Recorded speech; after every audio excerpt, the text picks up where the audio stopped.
Imagina uma linha de montagem industrial. Mas assim, não uma fábrica comum, tá? Imagina uma linha de montagem que cruza continentes inteiros. Os operários nunca se encontram cara a cara. E as luzes dessa fábrica literalmente nunca, jamais se apagam. Nossa, é um cenário quase de ficção científica, né? Exato. E o pior é que um único erro de comunicação ou um tropeço bem na hora da passagem de turno não significa só uma peça torta. Significa, tipo, milhões de dólares perdidos em questão de minutos. Com certeza. A pressão é absurda. E hoje a nossa imersão é exatamente sobre dissecar as engrenagens desse maquinário invisível. Nós estamos debruçados sobre um estudo de caso fascinante de uma gigante da tecnologia da informação. É um material bem denso, mas muito revelador. Muito. A nossa missão aqui é destilar os segredos absolutos de como o trabalho remoto global em larga escala realmente funciona. Queremos extrair princípios cruciais para quem nos ouve, porque, sejamos muito honestos, operar uma equipe distribuída pelo globo passa bem longe daquela imagem romantizada de trabalhar de pijama no sofá da sala. Passa a anos-luz de distância dessa imagem. O que é fascinante sobre esse material que estamos analisando é que ele, arranca a maquiagem do trabalho remoto. Arranca com força, né? Sim, para muita gente no nosso público, o trabalho distribuído parece uma novidade repentina dessa última década. Mas a infraestrutura necessária para que ele funcione sem causar um colapso total já é testada no setor de tecnologia há muito, muito tempo. Não é de hoje que eles fazem isso. Pois é. Evitar que um projeto desmorone quando cruza oceanos não é algo que acontece por inércia ou, boa vontade. Exige uma engenharia organizacional quase cirúrgica. E é justamente a anatomia dessa cirurgia que a gente vai abrir aqui hoje. Eu tô bem animada. O estudo de caso foca em uma empresa de TI que é um verdadeiro leviatã. Uma gigante mesmo. Eles fornecem soluções super complexas de hardware, software, armazenamento massivo de dados e serviços para uma lista gigantesca de clientes internacionais. O que já traz um peso enorme para a operação. Exatamente. E a espinha dorsal dessa operação é uma política corporativa muito ambiciosa chamada Follow the Sun, ou, traduzindo, Siga o Sol. É um nome bem sugestivo. Sim. A premissa básica é a seguinte: as equipes entram online assim que o sol nasce na região delas e assumem instantaneamente os projetos daquelas áreas onde o sol está se pondo. E o texto baseia toda essa operação logística pesada em uma equação que, parece incrivelmente simples à primeira vista. Qual seria? A equação é ferramentas mais processos mais suporte. A teoria da empresa é que a soma perfeita dessas três variáveis é o que permite aos funcionários trabalharem de absolutamente qualquer lugar do planeta. E mantendo a produtividade lá em cima. Isso, mantendo a produtividade em níveis máximos. Certo, mas vamos colocar um freio nessa teoria por um segundo? Eu sou meio cética com isso. Vamos lá, qual é a ressalva? Porque assim, no papel, a ideia de seguir o sol soa poética. É quase uma sinfonia corporativa. Mas na prática, eu imagino esse modelo como uma corrida de revezamento nas Olimpíadas. Boa analogia. Pensa bem, um atleta corre a toda velocidade e passa o bastão para o próximo.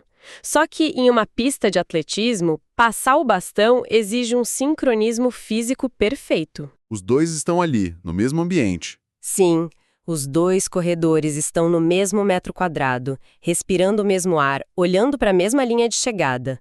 No contexto de TI, a gente está falando de passar um bastão que pode ser um código de software super crítico. Ou a manutenção do servidor de um banco gigantesco. Exato.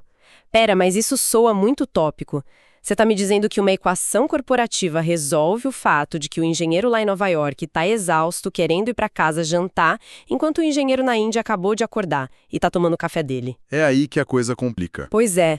Como um simples pedaço de papel ou um software impede que esse bastão caia no fundo do Oceano Atlântico? Olha, essa é a grande armadilha. E é por isso que a maioria das empresas falha miseravelmente ao tentar escalar o trabalho remoto. O instinto natural das organizações é achar que o problema do revezamento se resolve comprando o melhor tênis para o atleta. Ah, entendi. Focando só no equipamento. Exatamente. Ou seja, eles distribuem os laptops mais caros, instalam os softwares de comunicação de última geração e pronto. acham que a equipe está preparada. Mas isso resolve só a primeira variável, né? Sim, resolve apenas as ferramentas. Dar o tênis novo não ensina ninguém a passar o bastão em movimento. O que garante que o servidor do banco não caia durante a transição é o que está no meio da equação, que são os processos. Ok, mas me dá um cenário real de como um processo salva o dia. Porque, para mim, processo ainda soa como aquele manual chato de recursos humanos em PDF que ninguém nunca lê. Justo, justo. Pensemos no seguinte cenário prático, tá? São 10 para 6 da tarde em Nova York. O engenheiro de dados está lidando com uma falha crítica em um sistema de pagamentos de um cliente. O turno dele está acabando. E ele tá louco para fechar o laptop. Com certeza. Se não houver um processo estrito, sabe o que ele faz? Ele simplesmente manda um e-mail genérico para a equipe da Ásia dizendo: o banco de dados tal está com erro, continue investigando, e vai embora. Meu Deus. Pois é. Aí quando a equipe na Índia assume o turno horas depois, eles perdem umas 3 horas de trabalho apenas tentando descobrir o que o colega de Nova York já tinha testado. O bastão caiu no chão. E enquanto isso, o cliente perde milhões de dólares. Exatamente. A sangria não para. Agora, aplique o processo da nossa empresa de TI do estudo. O processo dita uma coreografia inegociável. Como assim, inegociável? O engenheiro de Nova York não pode simplesmente mandar um e-mail solto. Ele precisa preencher um protocolo padronizado no sistema. O processo obriga que ele documente qual é o sintoma exato do erro. Entendi. Um checklist rígido. Isso, ele tem que listar quais 3 soluções já foram tentadas e falharam, qual é o próximo teste lógico a ser feito e qual é o nível de criticidade. E muda tudo. Quando o engenheiro na Índia abre o computador às 8 da manhã dele, ele não precisa adivinhar nada. Nada. Ele não precisa do colega de Nova York online para tirar dúvida. O trabalho continua do exato milissegundo em que parou. Genial. E se por algum motivo absurdo esse processo falhar, entra a terceira parte da equação, que é o suporte.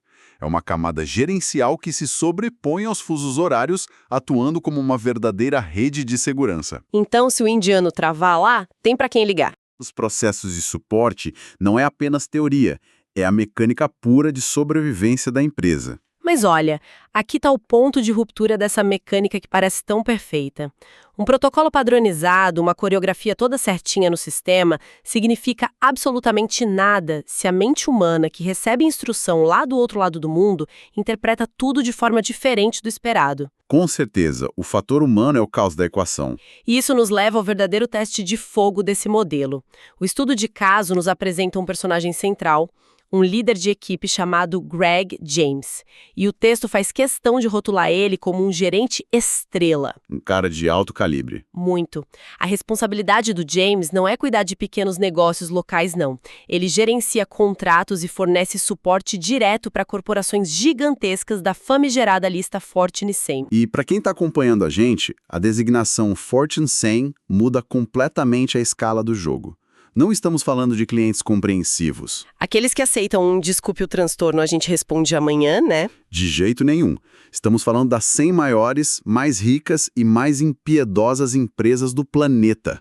O nível de tolerância para atrasos ou pequenas falhas de comunicação com o cliente Fortune 100 é 0. É pressão o tempo todo. 1 minuto de inatividade de um servidor de um cliente desses pode representar, o equivalente ao PIB de uma cidade pequena. E é aqui que o cenário do estudo beira a loucura total.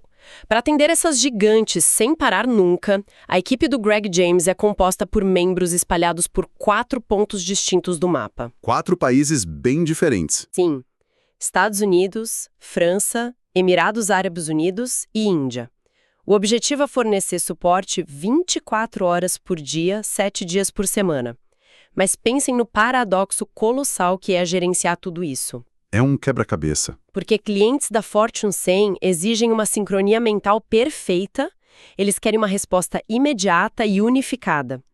Como alguém consegue extrair coesão de pensamento de um grupo de pessoas que estão literalmente em estados biológicos opostos? É um desafio biológico mesmo. Sim.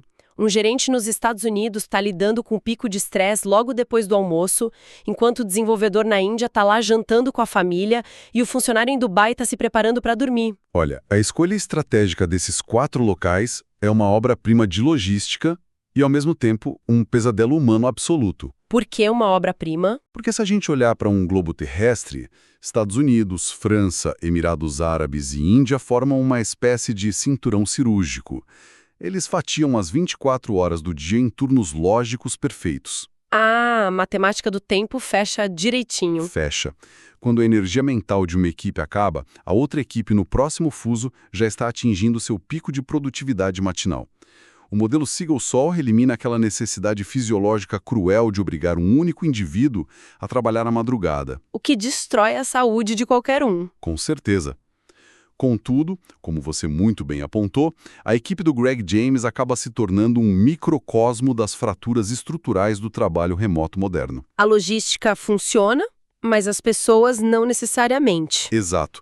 A equação logística resolve a continuidade do tempo, sim, mas ela aos poucos despedaça a coesão humana da equipe. E é exatamente nessas fraturas humanas que o caso de estudo entra de cabeça. O documento deixa muito claro que, para o trabalho remoto global ter sucesso real, entender essa matemática dos fusos horários é apenas o jardim de infância da gestão. É o básico do básico. A equipe de Greg James precisa enfrentar problemas do mundo real, que o texto categoriza em 4 pilares de diferença, ou, como eu gosto de chamar, as 4 grandes fronteiras: E quais são elas? cultura, tecnologia, distância e idioma. São ventos contrários fortíssimos. Se o modelo Siga o Sol é um navio gigante, esses 4 pilares são a tempestade constante tentando afundar tudo. E eu não quero que isso soe como uma lista arbitrária de livro didático. Vamos trazer isso para a vida real usando os locais da equipe do James. Manda bala. Pensemos num momento de transição de projeto entre a Índia e a França. Não é só olhar para o relógio e falar, meu turno acabou, tchau. A gente tem a barreira gigantesca do idioma ali no meio. Sim, o inglês acaba sendo a língua ponte ali, claro. Sim, mas não é a língua nativa de um indiano nem de um francês. A chance de uma ambiguidade perigosa passar despercebida num e-mail técnico, escrito com pressa, é colossal. E aí, colada com o idioma, nós temos a fronteira da cultura, que é ainda mais silenciosa. E muito mais perigosa. Vamos expandir exatamente esse seu exemplo da Índia e da França, porque ele ilustra perfeitamente como a cultura simplesmente destrói o processo se não for bem gerenciada. Tô curiosa, como seria isso? Imagina que o desenvolvedor indiano encontra um erro bizarro no código que foi feito pelo colega francês. Algo sério que pode derrubar o sistema do cliente Fortune 100 em poucas horas. Alerta vermelho total. Sim. Só que a cultura de trabalho indiana costuma ter um traço muito forte de respeito à hierarquia. Eles tendem a evitar confrontos diretos que possam envergonhar um colega mais antigo. Eles são bem mais polidos, né? Exato, optando por uma comunicação muito mais indireta. Então o desenvolvedor na Índia escreve no log de transição algo como: parece haver uma ligeira ineficiência nesta linha de código. Talvez pudéssemos revisitar isso amanhã. Nossa. E o que o francês entende lendo isso? Aí é que tá. O desenvolvedor na França vem de uma cultura corporativa que geralmente valoriza a comunicação muito direta, explícita e hiperfocada no problema em si. Eles não dão voltas. Nenhuma volta. Ele lê a expressão ligeira ineficiência e entende de forma totalmente literal. Ele pensa: uma ligeira ineficiência, não é urgente, vejo isso na semana que vem. Meu Deus. E o resultado? O resultado: o erro não é corrigido, o servidor do cliente cai e a empresa perde um contrato milionário. Veja, não houve falha na tecnologia. A internet estava perfeita. O processo foi seguido. Mas houve um colapso puramente cultural disfarçado de falha técnica. Isso é muito louco. Completamente. E isso nos leva aos outros 2 pilares que você mencionou: tecnologia e distância física. Que, à primeira vista, parecem bem mais fáceis de resolver, mas têm armadilhas próprias. Porque distância não é apenas um número de quilômetros medidos lá no mapa, certo? Com certeza não. É a ausência daqueles momentos acidentais de alinhamento. A distância rouba as microexpressões faciais. No escritório físico, você pode explicar uma tarefa complexa, olhar para o seu colega e apenas por uma sobrancelha franzida dele perceber: e ele não entendeu nada do que eu disse e preciso explicar de novo. É o feedback instantâneo. Exato. A 10 mil quilômetros de distância via texto ou numa chamada de voz apressada, essa sobrancelha franzida não existe. Sem dúvida alguma. A distância literalmente esteriliza a comunicação. E a tecnologia atua como um multiplicador, ou, se der sorte, um redutor dessa distância. Como assim, multiplicador? A infraestrutura tecnológica exige paridade. O desenvolvedor lá nos Emirados Árabes Unidos tem a mesma largura de banda, a mesma latência rápida e o mesmo acesso de segurança aos servidores que o gerente lá em Nova York. Se não tiver, complica. Muito. Se o sistema da empresa for lento na França, de que adianta o funcionário francês ter uma ética de trabalho impecável? A assimetria tecnológica gera um ressentimento enorme em equipes distribuídas, e muito rapidamente. O que nos puxa de volta direto para aquela equação inicial. Ferramentas e processos tentam nivelar o campo de jogo para a tecnologia e a distância. Você compra servidores melhores e cria regras claras. Fica mais controlável. Mas o que a gente faz com idioma e cultura? Não se resolve cultura comprando mais memória RAM. Não existe um download rápido de empatia ou de compreensão de sotaque. Exatamente. A metade logística da gestão até lida bem com a infraestrutura, mas a metade humana frequentemente é deixada completamente à deriva nas grandes organizações. E é aqui que o material que a gente está analisando apresenta a sua conclusão mais brilhante e até um pouco contraintuitiva, eu diria. Sim, porque o estudo foca em um conceito definitivo para tentar colar esses pedaços humanos todos fragmentados. O objetivo supremo do Greg James, a única forma de fazer sua equipe da Fortune 100 sobreviver, é reduzir algo que o texto chama de distância psicológica. Distância psicológica. A gente precisa dissecar esse termo até o osso. Vamos lá. A distância física é tangível, né? A gente calcula a diferença de fuso horário entre Paris e Nova Delhi com uma conta de adição simples. Mas e a distância psicológica? É bem mais subjetiva. Muito. Para dar um exemplo visceral para quem está ouvindo, a distância psicológica é aquele aperto frio no estômago quando você manda uma mensagem crucial no chat da empresa, o seu colega responde apenas ok, e você não faz a menor ideia se ele está bravo com você, se está ocupado ou se apenas detesta digitar. É horrível essa sensação. É a sensação de estar completamente alienado da pessoa com quem você trabalha 10 horas por dia.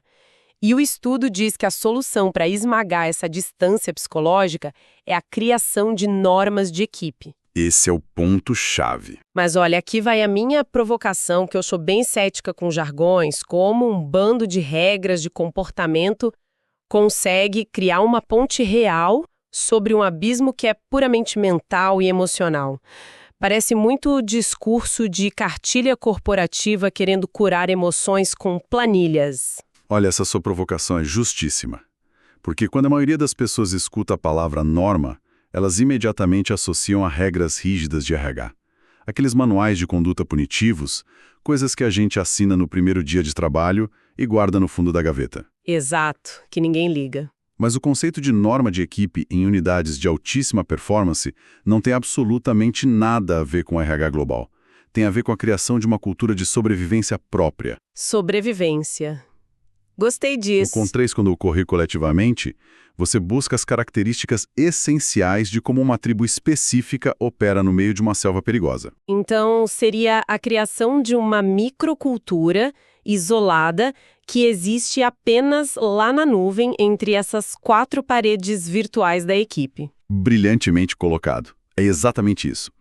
Você tem a macrocultura francesa, a indiana, a americana e a dos Emirados Árabes.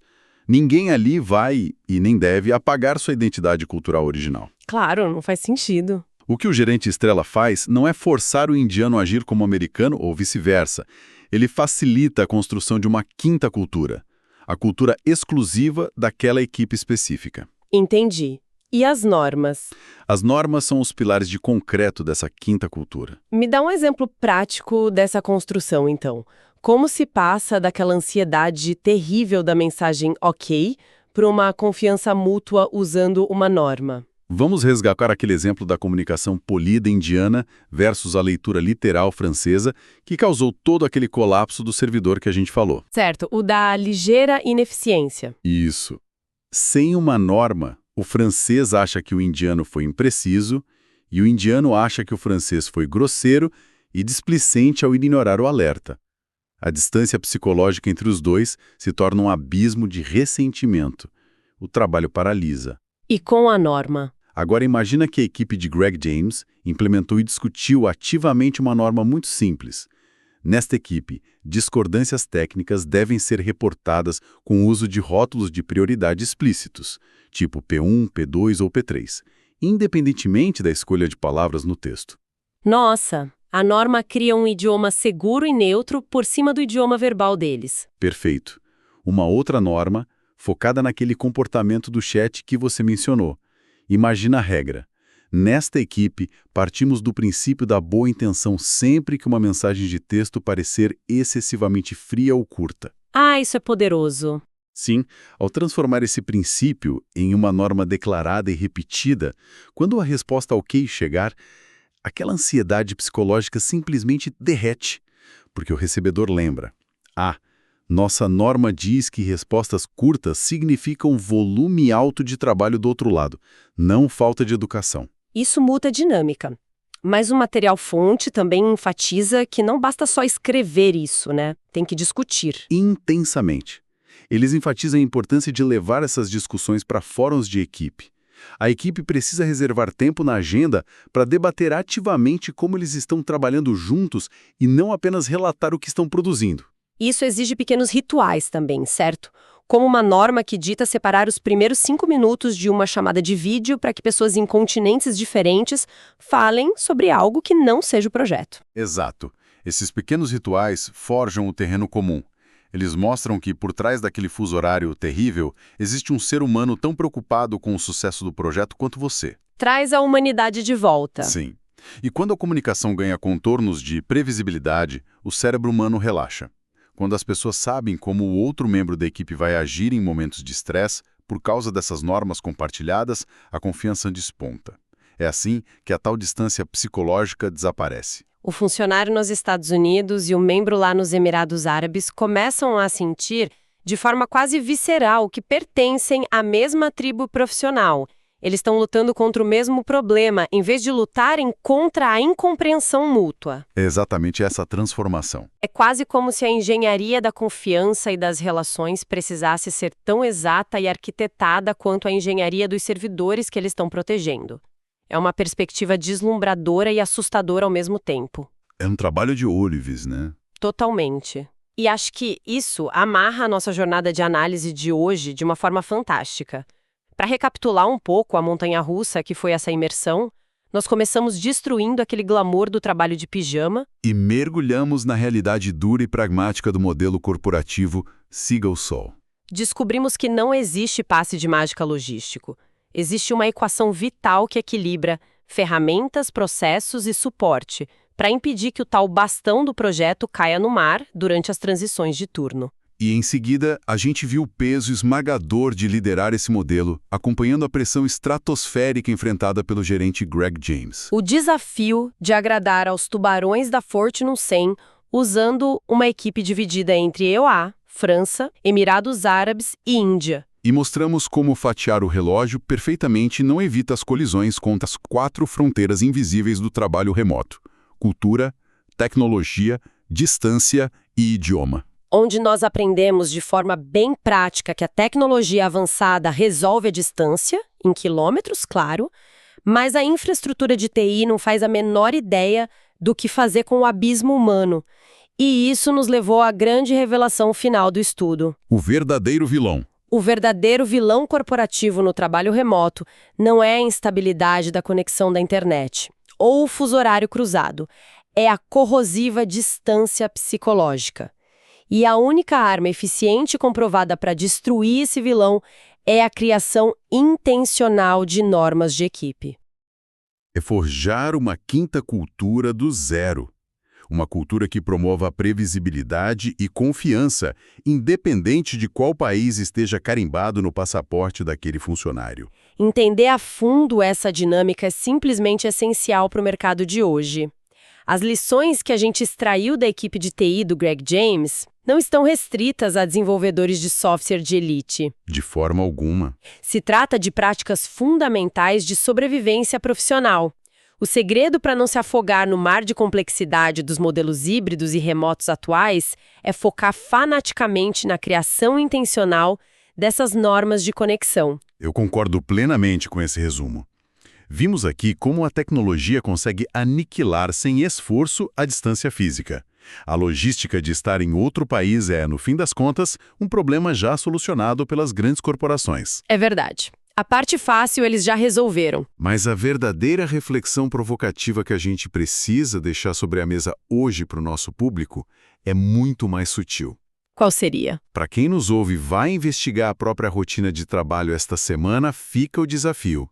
Quais são os hábitos invisíveis ou as atitudes aparentemente inofensivas no dia a dia que estão secretamente cavando um fosso de distância psicológica na sua própria equipe de trabalho remoto neste exato segundo, sem que absolutamente ninguém esteja percebendo o perigo silencioso? Uau!